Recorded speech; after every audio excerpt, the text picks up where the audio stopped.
Ready to move in premium triplex villas at Kollur APR Projects. ఆప్ అధినేత Delhi CM కేజ్రీవాల్కు ఇక jail జీవితమేనా? Delhi liquor స్కామ్లో Kejriwal పీకల్లోతు ఇరుక్కుపోయారా?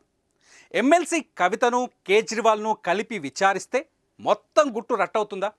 Liquor స్కామ్లో ఇంకేమైనా లింకులు బయటపడతాయా? ఇప్పుడు దేశమంతా చర్చిస్తున్న ప్రశ్న ఇదే. ఢిల్లీ లిక్కర్ స్కామ్లో చిన్న చిన్న పాత్రలు అరెస్ట్ అయి బెయిల్ మీద బయటకు వచ్చాయి. మరికొందరు సరెండర్ అయి నోరు విప్పేశారు. అప్రూవర్గా మారిపోయిన వారు ఇచ్చిన సమాచారం ఇప్పుడు కవితకు కేజ్రీవాల్కు శాపంగా మారుతోంది. వాళ్ళని కటకటాల్లో ఉంచాల్సిన పరిస్థితిని తెచ్చిపెట్టింది. ఇంతకీ ఈ లిక్కర్ స్కామ్ ఎలా జరిగింది? కవితకు ఇందులో షేర్ ఎంత?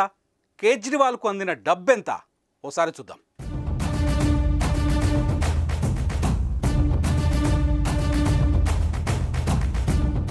దేశం మొత్తం ఒక విధానం ఉంటే మద్యం అమ్మకాల్లో ఢిల్లీకి మరో విధానం ఉండేది.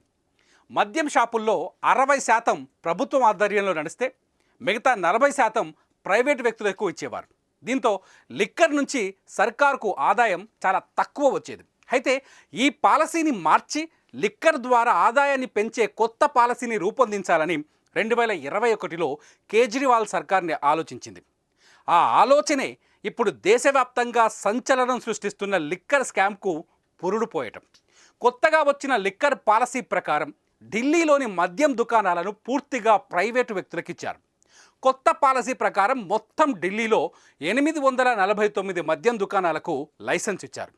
మద్యం ధరల విషయంలో కూడా ప్రైవేటు వ్యాపారులకు పూర్తి స్వేచ్ఛ ఇచ్చారు. అంతేకాదు దుకాణాలను తెల్లవారుజామున 3 గంటల వరకు ఓపెన్ ఉంచేందుకు వీలు కల్పించారు. చివరకు లిక్కర్ను హోమ్ డెలివరీ చేసేందుకు కూడా అనుమతులు ఇచ్చారు.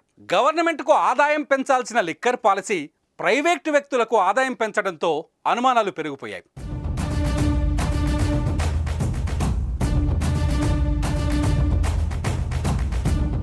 రెండు 2022లో అమల్లోకి వచ్చిన పాలసీ పైన కొత్తగా వచ్చిన అప్పటి సీఎస్ నరేష్ కుమార్ విచారణ మొదలుపెట్టారు. లిక్కర్ పాలసీలో బొక్కలున్నాయని తేల్చిన నరేష్ కుమార్ లెఫ్టినెంట్ గవర్నర్కు ఓ రిపోర్ట్ ఇచ్చారు. ఆ రిపోర్ట్ను కేంద్ర హోంశాఖకు పంపితే వాళ్ళు సిబిఐ ఎంక్వైరీకి ఆదేశాలు ఇచ్చారు.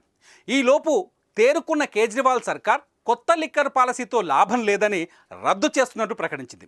అంతే, ఇక్కడి నుంచి అసలు కథ మొదలైంది.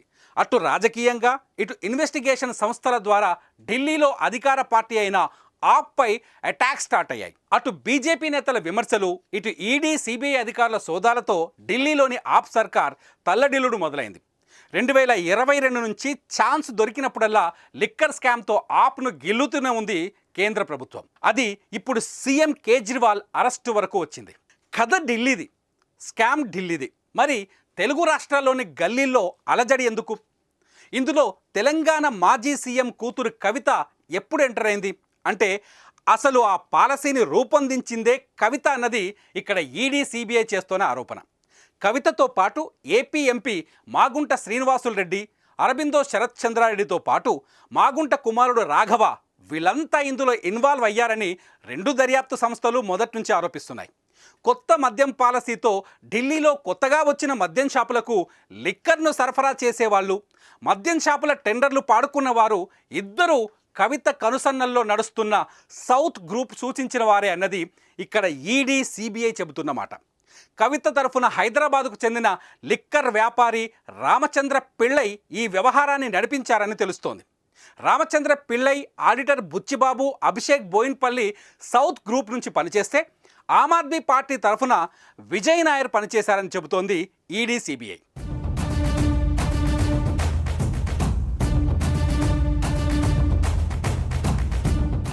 నిజానికి ఈ స్కామ్లో ఎమ్మెల్సీ కవిత కానీ ఆమ్ ఆద్మీ పార్టీ అధినేత కేజ్రీవాల్ కానీ ప్రత్యక్షంగా ఎక్కడా పాల్గొనలేదు. కానీ పాలసీ రూపకల్పన కవిత కనుసన్నల్లో నడిస్తే దాని అమలు ఢిల్లీ సీఎం కేజ్రీవాల్ కనుసన్నల్లో నడిచిందని ఈడీ సిబిఐ చెబుతోంది.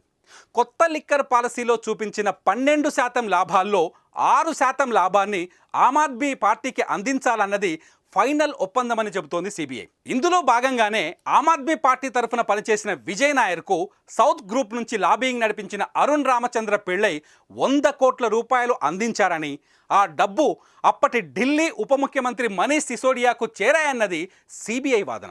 అయితే ఈ 100 కోట్లు హవాలా మార్గంలో తెచ్చారంటూ ఈ కేసులోకి ఈడీ ఎంటర్ అయింది. ఇక్కడే మనీ లాండరింగ్ పాయింట్ను పట్టుకొని కవితను ప్రశ్నిస్తోంది. కవిత మాత్రం ఢిల్లీ లిక్కర్ పాలసీకి తనకు సంబంధమే లేదని చెబుతున్నారు. తన అరెస్ట్ పూర్తి అక్రమం అంటున్నారు. అయితే దీనికి సిబిఐ, ఈడీ కవిత వాడిన ఫోన్లే ఇందుకు సాక్ష్యమని చెబుతున్నాయి. లిక్కర్ పాలసీ గురించి చర్చించిన ఫోన్లు, డబ్బును పంపించిన ఫోన్లన్నీ ధ్వంసం అయ్యాయని, కొన్ని ఫోన్లు కవిత కూడా ధ్వంసం చేయించిందన్నది ఈడీ ఆరోపణ. అందుకే కవిత ఇళ్లలో, ఆమె బంధువుల ఇళ్లలో ఈడీ సోదాలు చేస్తోంది.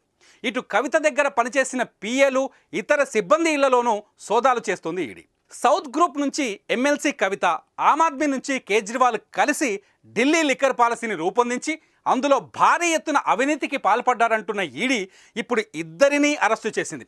ఈ స్కామ్లో కవితది 12వ అరెస్ట్ అయితే కేజ్రీవాల్ది 13వ అరెస్ట్.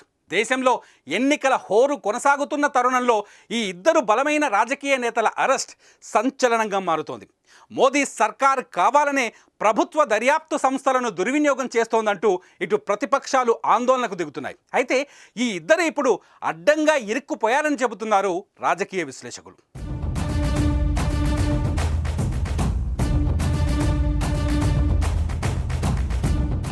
సుమన్ టీవీలో మీ పర్సనల్ అండ్ బిజినెస్ ప్రమోషన్స్ కోసం కింది నెంబర్కి కాంటాక్ట్ చేయండి.